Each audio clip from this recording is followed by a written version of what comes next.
ప్రముఖ సినీ నటుడు మోహన్ బాబు కుటుంబంలో అనూహ్య పరిణామాలు చోటు చేసుకుంటున్నాయి. మంచు మనోజ్ పై జరిగిన దాడి ఘటనతో పోలీస్ స్టేషన్ వరకు వెళ్ళింది ఈ వ్యవహారం.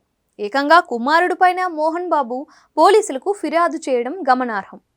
మనోజ్ కూడా పోలీసులకు ఫిర్యాదు చేశారు. కానీ మోహన్ బాబుపై కాకుండా గుర్తు తెలియని వ్యక్తులు తన పైన దాడి చేశారు అంటూ ఆయన ఫిర్యాదు చేశారు.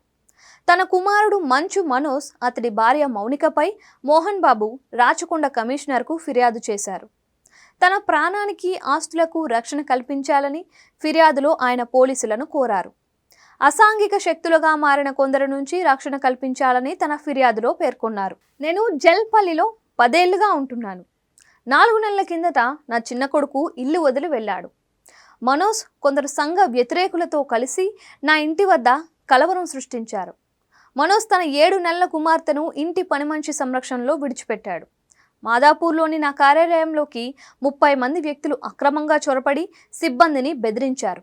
మనోజ్, మౌనిక నా ఇంటిని అక్రమంగా ఆక్రమించుకొని ఉద్యోగులను బెదిరిస్తున్నారు.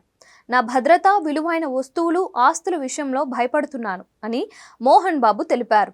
అంతేగాక తనకు హాని కలిగించే ఉద్దేశంతో వారు ఉన్నారు అని మోహన్ బాబు చెప్పారు. నా నివాసాన్ని శాశ్వతంగా ఖాళీ చేయాలని బెదిరించారు. సంఘ విద్రోహులుగా మారి నా ఇంట్లో ఉన్న వారికి ప్రాణహాని కలిగిస్తున్నారు. చట్టవిరుద్ధంగా నా ఇంటిని స్వాధీనం చేసుకునేందుకు వారిద్దరూ ప్లాన్ వేశారు.